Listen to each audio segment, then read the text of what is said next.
네, 내일까지 장마 전선의 영향으로 충청과 호남에는 최대 150mm의 집중호우가 예보가 됐습니다. 네, 현재 날씨 상황과 앞으로의 장마 전망까지 김승배 한국자연재난협회 본부장과 전화 연결해서 자세한 내용 알아보겠습니다. 본부장님, 안녕하세요. 네, 안녕하십니까? 예. 이번 정체 전선이 장마 기간에 유독 중부지방을 중심으로 쭉 길게 이어져 있다고 하는데 이유가 뭘까요? 네, 지난주에 그러니까 7월 13일과 14일, 15일 이때도 역시 중부지방에 많은 비가 내렸는데요. 예. 이번은 정체 전선의 그 어떤 놓인 위치가 그때는 서쪽에서 동쪽으로 이렇게 길게 놓였는데 이번에는 남쪽에서 북쪽으로 이렇게 놓였거든요. 네. 그래서 지난 22일부터 그러니까 토요일부터 내린 비가 주로 서해안 지방에 많은 비가 내렸습니다. 그러니까 옹진 같은 경우에 137mm, 태안 같은 경우에 192mm 비가 내렸거든요. 예. 그때 지난주처럼 300에서 한 600mm의 많은 양은 비가 내리지 않았지만 이번 정체전선 상에서도 역시 한 200mm 가까운 비가 주로 충청도와 전라도, 서해안에 이번 내렸는데 저는 이번 그 정체전선이 장마의 막바지 비가 될 가능성이 높다고 봅니다. 예. 네. 지금 중부지방, 호남지방은 비가 보시는 것처럼 많이 왔고 조금 전에는 그 광주 유천교의 모습도 보여드렸습니다. 네, 이번 호우가 그래도 지난주 폭우 때보다는 강도가 덜할 거라고 하더라고요. 좀 그나마 다행인 것 같습니다. 그렇습니다. 지난 토요일부터 오늘 아침 8시까지 강수량들이 아까 제가 말한 태안이 한 192, 남쪽에 신안이 한 300mm 정도 되고 목포가 235mm 정도 되거든요. 그래서 이쪽 전남 서해안 쪽을 제외하고서는 대개 한 150에서 200mm 정도 되니까 지난번 정체전선 영향보다는 좀 덜하지만 네. 그런데 지금이 이제 걱정스러운 것들이 워낙 한 2주 정도 많은 비가 내렸거든요. 네. 1년 내릴 비에 많은 곳은 뭐 한 반절 이상 이번 장마 기간에 내렸기 때문에 지반이 매우 약해져 있는 상태에서 네. 한 50mm만 더 오더라도 지금까지 어떤 그 한계를 보이지 않았던 지역들이 붕괴돼 무너질 수가 있거든요.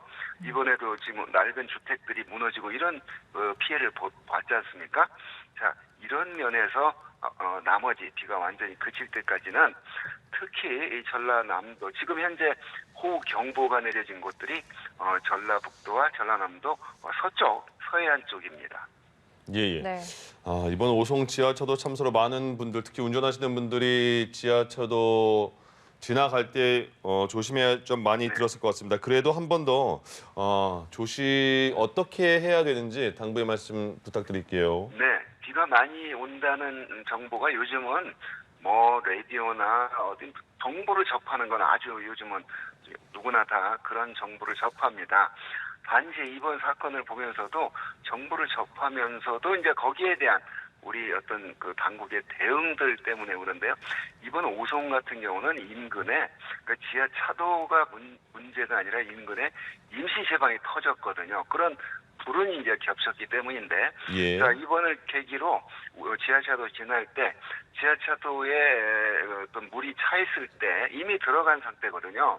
예. 그런 때는 거기서 차를 구하려고 할 게 아니라 빨리 그 자리를 벗어나는 게 그런 피해를 줄이는 방법입니다. 그래서 그런 어떤 침수가 된 지역, 차 바퀴에 한 3분의 2 이상 침수가 된 지역은 아예 지하차도가 아닌 일반 그 도로라도 그 침수된 지역은 차가 들어가면 그런 어떤 그 희생을 당할 수 있기 때문에 네. 그런 면에서 순간적인 판단을 빨리 해서 또 물이 막 차 들어오는 곳은 인간이 그 물보다 빨리 뛰어갈 수가 없거든요. 예. 차로도 안 되는 그런 속도기 때문에 그런 지하차도는 이제 지금은 이제 앞으로는 이제 많은 그 반면 교사로 삼아서 그 지하철 그 통과 그 요령을 많이 할 텐데 이번 오송 사건은 지하차도가 문제가 아니라 인근이 터진 게 문제라고 봅니다. 예. 네네. 지금 저희가 이제 보여드리는 영상은요. 조금 전에 시청자분께서 제보로 보내주시는 영상인데 네. 광주 광산구의 신덕 지하차도의 모습입니다. 현재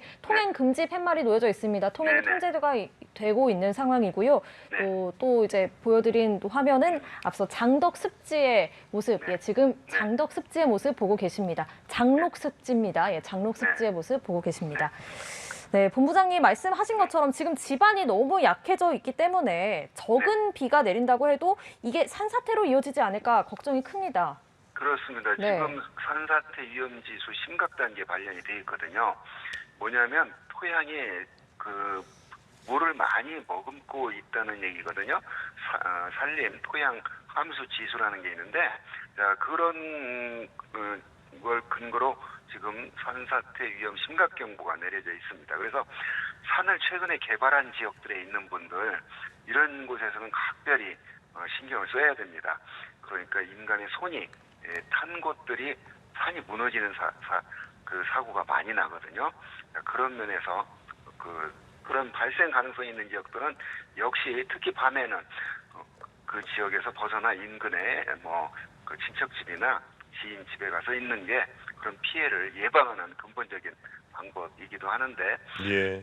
다행히 오늘과 내일까지만 남부지방에서 주로 비가 오고 서울 수도권 등은 비가 떨어지더라도 약한 비 수준이 되니까 이번 막바지가 남쪽 역시 동쪽보다는 서쪽, 그러니까 전라남북도 서해안 지방에서 막바지 많은 비가 내릴 것으로 보이는데 앞으로 예상되는 양들이 이렇게 막 굉장히 많지는 않습니다. 그런데 아까 말씀드렸듯이 이 지금 임계점에 다다르고 있는 이런 지역들에서 비가 조금만 더해져도 그 임계점을 넘어가 버리면 무너지고 그런 사건이 발생할 수 있기 때문에 네. 조심을 하라는 얘기입니다. 네. 지금 화면 보시는 게 저희 연암TV의 시청자 여러분께서 보내주신 화면입니다. 지금 전남 함평 무안 그런 그 하천의 상황을 보고 계신데 하천이 계속 범람해서 농경지 도로 이렇게 다 침범을 해서 침수가 되고 있는 상황입니다. 그러니까 지금 전남 광주 이쪽에 비가 상당히 많이 오는 모습을 시청자 여러분께서 지금 실시간으로 화면을 저희에게 보내주셨습니다. 네. 자, 지금 비가 계속 내리고 있는 지역도 많고 그렇다면 수해 복구 작업은 해야겠는데 비까지 내리는 상황.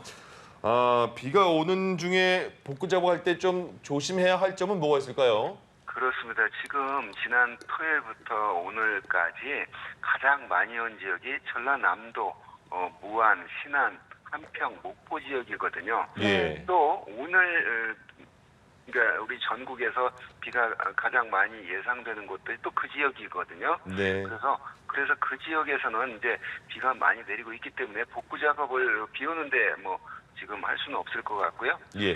다행히 이 비가 내일 이후에는 좀 그칠 것으로 보입니다. 네. 그래서 장마의 이제 끝이 저는 내일 정도가 될 거로 보는데 문제는 제5호 태풍 하나가 지금 대만을 향해서 가고 네. 있거든요. 예. 이 태풍이 우리나라 쪽으로 오지는 못할 것으로 보입니다. 26일 한 새벽경에 그 대만 남쪽을 지나서 27일 새벽경에는 중국 대륙을 상륙하고 이제 29일경이면 태풍의 일생을 마감해서 온대 저기압으로 변질될 것으로 보이는데 예. 그렇기 때문에 이 태풍이 우리나라로 들이닥치는 건 아니거든요. 예. 그런데 뭔가 기여를 할 거라고 봅니다. 뭐냐면 지금 남쪽에서 우리나라로 수증기 통로가 이렇게 열려 있거든요.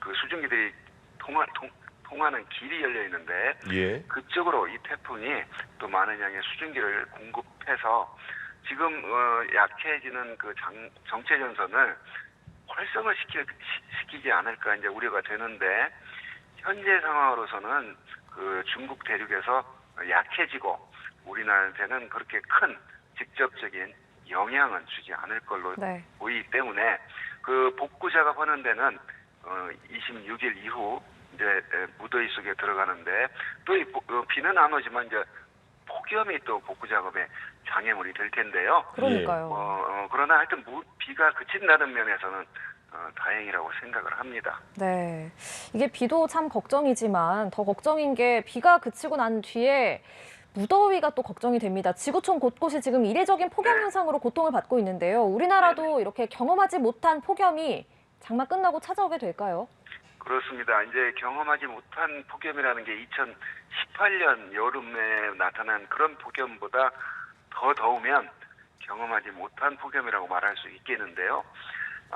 지금 상태에서는 이제 7월 하순 들어가는데 비교적 여름을 6월, 7월, 8월을 여름이라고 부르는데 한 2달 정도, 7월 하순이니까는 기온 폭염 가지고는 그렇게 크게 큰 피해는 없었거든요. 그게 이제 그 6월 하순에 시작된 장마, 여름 비 때문에 그런데요. 이 비가 기온을 이제 떨어뜨리는 효과가 있었습니다. 그런데 이제 이 비가 그치면 당연히 북태평양 고기압이 우리나라를 덮게 되면 강한 그 햇볕에 의해서 기온이 높아질 겁니다. 그래서 비 그치고 난 뒤에는 분명히 더워진다. 그런데 지난 1994년 여름, 2018년 여름을 뛰어넘는 그런 무더운 날씨는 되지 않을 걸로 전망을 하기 때문에 네. 하여튼 구름이 걷히고 비가 그치면 낮 기온이 33도를 웃도는 또 굉장히 지금 우리나라 땅이 습하기 때문에 해만 비치면 많은 양의 수증기가 증발이 돼서 습한 그런 더위가 찾아올 것으로 전망이 되거든요. 이 습한 상태에서는 밤 기온이 떨어지지 않는 또 밤에 잠못 이루는 이게 더 무서운 열대야에 또 시달릴 가능성이 남아 있습니다. 예. 그리고 장마가 이제 26일 오전경에 그칠 것으로 예상이 되는데 대기 불안정에 위한 국지적인 소나기는 언제든지 내릴 수 있고 또 이번 5호 태풍이 우리나라까지 접근은 못하지만 또 다른 이제 6호, 7호 태풍이 발생을 할 그런 여름을 앞두고 있습니다. 네, 알겠습니다. 이렇게 장마 이후에 폭염 전망까지 짚어주셨는데 저희가 계속해서 이제 시청자 제보로 광주 그리고 전남 한평 무안 이쪽 상황을 보니까 한눈으로 봐도 물이 많이 차올라서 좀 상당히 위험해 보이거든요. 그 지역에 계신 시청자분께서는 조심해 주시기 바라고요. 오늘 전화 연결은 여기서 마무리하겠습니다. 김승배 한국자연재난협회 본부장과 함께했습니다. 고맙습니다. 네, 감사합니다.